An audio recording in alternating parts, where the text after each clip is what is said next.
Hey everybody, it's Kelly. Welcome back to another episode of Ask a Therapist. Today we're talking about what to do about your family when they will not accept you as you are. We're addressing a write-in question used with permission. We're using non-identifying aspects of the letter. Here we go.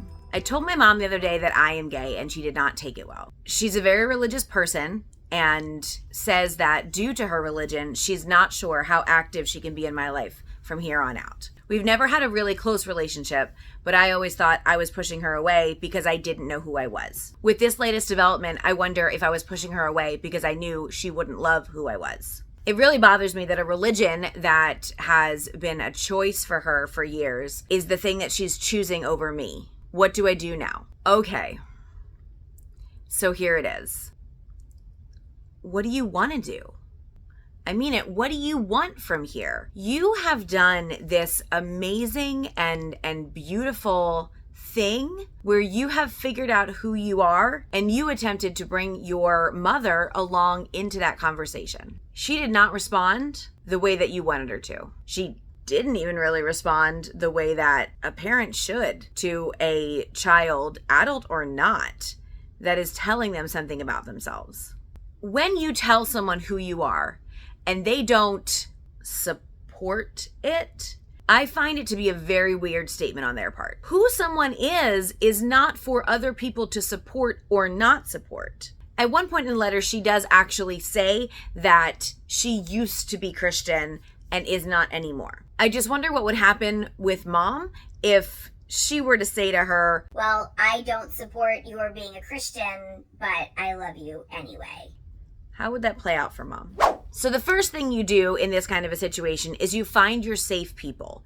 You need somewhere to unpack this, whether that is in therapy, whether that is with friends, preferably both. You need somewhere to pull apart this idea that you may or may not have had for a long time, that your parent would find something inherently unacceptable in you when they know who you are. Maybe you were pushing her away because you didn't know who you were. And maybe you were pushing her away or not being as close to her because you knew how she would react. Maybe she thought she might know and knew what she felt like she was going to have to do ultimately if you were to live into that truth. In reality, it doesn't matter. The healing that needs to happen from here is, how do you get past this idea that the person who is supposed to care for you, who when you were younger would care for your needs and as you got older taught you to care for your own needs, the things that moms are supposed to do, how do you put into its proper place the fact that your honesty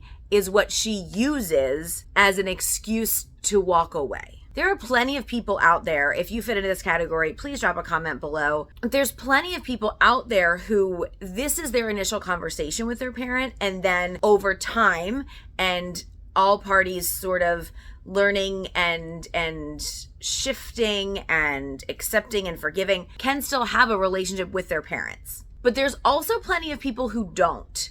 Because when it comes down to it, your mom chose her religion over her child. And that is not something you have to forgive if you don't want to. I think another issue at the core of this is this idea that you seem to have thought that when you told your mom that maybe that would bring you closer. When we show someone we're vulnerable, when we tell people the truth that we are keeping hidden even from ourselves for a long time, for them to reject it, it can be damaging. That doesn't mean never put yourself out there. That means understand that when you do put yourself out there, not everybody's going to respond in the way that you want and or need them to. Okay, so what do you want to do? Option 1, never talk to mom again. That's fine. I would suggest that you find your safe people, find a therapist, find a place that you can work these things out, because at some point, if not now, it will occur to you a couple of different times in a couple of different ways that you no longer have a relationship with the person who should have been one of your safe people, who should have been one of the people to love you the most, no matter what, and therefore should have been happy for you understanding who you are. So yeah, walking away from her completely at this point is absolutely an option, and it's an option that you should consider, at least to know whether or not it is something that you would be able to do. when someone comes out to their parents and their parents are not accepting, especially when the parents belong to a religious organization, it is very likely, once they've expressed their dislike for the current status of their child, that the parents are going to do one of two things. They will either tell a lot of their friends as prayer requests, as talking it through, as getting other opinions, that sort of thing, or they will not tell anyone. It's usually one or the other. And we could go back and forth about why it would be one or the other and not usually anything in between. But the bottom line is this is where we are, right? And so as a person, it is important for you to prepare yourself for both of those options, especially if the people who would be told are people you know, or the people who should be told, but they're keeping it back, are people that you know. The information about who you are is yours to deal with. And I wish that we lived in a world that understood that. We do not. When you've told this type of thing to people who are not affirming, they don't always understand this is something that you should have the right to tell people or to not tell people. When we first come out, we all have to recognize that we will be coming out constantly for the rest of our lives. Until we live in a non-heteronormative society, that's where we are. And because of that, the coming out process can be a bit tricky because you're not sure when to tell people and when not to tell people and who knows what and what's been said to who. And it really does help to narrow down your focus of who is it important to you that you let them know, and everyone else, maybe you just kind of let that go. Okay, so option 2, you go back and try again with mom. Also an extremely valid option. If this is what you want, this is what you should try, because you need to know that you did what you needed for you. If you want an authentic relationship with your mom, there's a couple different things you can do. There are multiple entities out there that do explain how people who are gay are not actually outside of God's plan and all of that. If you want to go at it from that route, there are some links in the description box for those entities. But in reality, that route only helps if you also consider yourself to be a religious person, because otherwise, what does it matter, right? So the other part of it is authentic communication and conversation. For you to go to her and do that, it would mean you being vulnerable again. And you might not be ready for that. Again, that's okay. If you are ready for that, or if you're as ready as you can conceive of you being, go and have that conversation with her. Tell her response hurt you. Tell her what you want to have come out of the conversation. When we confront someone with something that is big and emotional and potentially messy, being as calm as possible does help to co-regulate the other person in the situation. So being as calm as possible,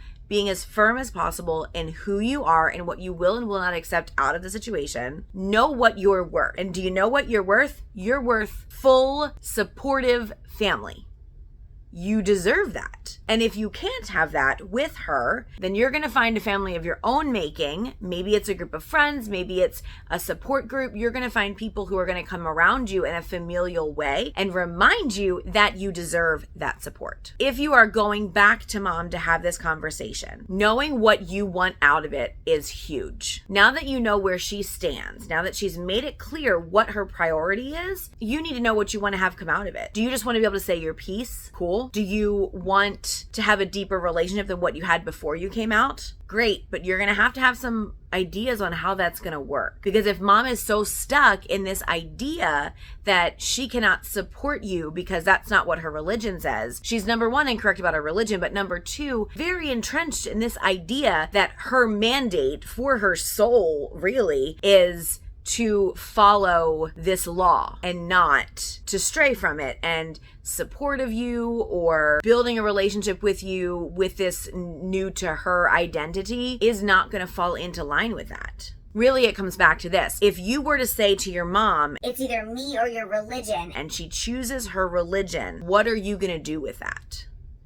If you go to your mom and say, I still want to be in your life, and she says, I don't ever want to hear about you dating, what are you going to do with that? If you go to your mom and you say, I want this to be on a better note, or this information to have come out in a more positive way, how do you think she's going to respond? And what are you going to do with that? I'm a big believer in telling people where we're at and believing people when they tell us where they are at. And there's a big difference here, depending on what you desire in your relationship with your mom. There's a big difference between I can't support and I don't think I can support. There's a lot of room in there to explore and to understand. And giving that space and time will help you to have a relationship in the long run, as long as it is not damaging to you.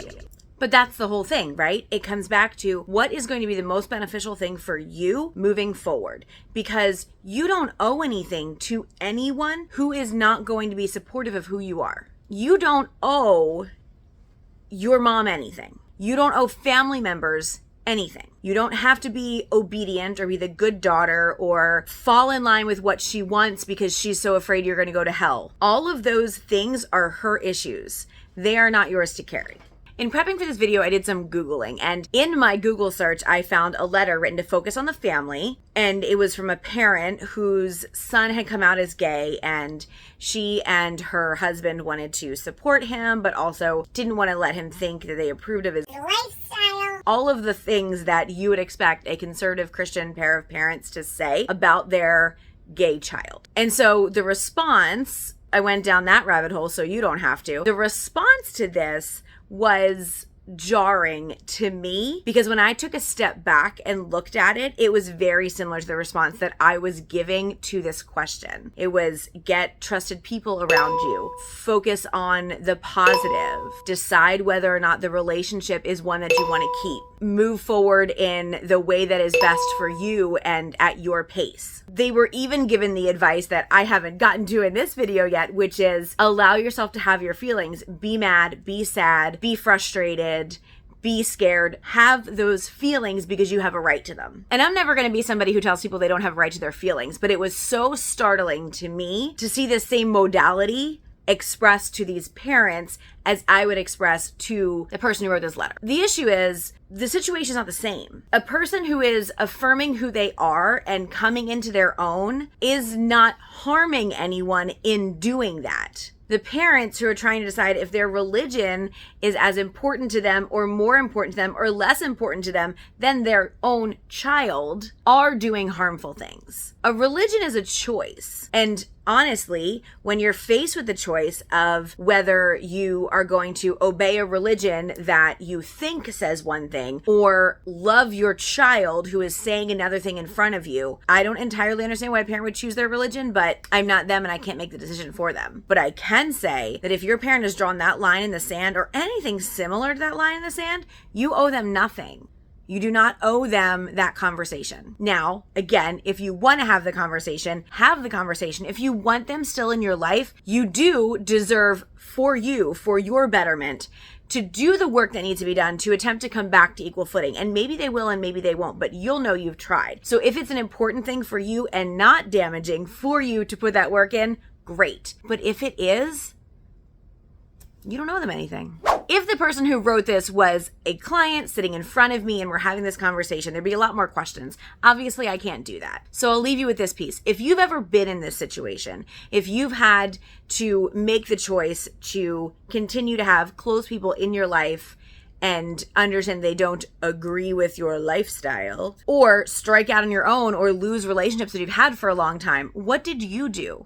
How did you handle it? One of the questions I tend to ask clients when they're kind of stuck in how they're thinking and not really sure how to move forward, I tell them to think about what they advise a friend to do. Because what they would tell a friend to do is likely something that they should think about doing also. Because sometimes we treat our friends better than we treat ourselves. That's it for today. Thank you so much for being here. I will see you all next time. And until then, take care of yourselves and each other.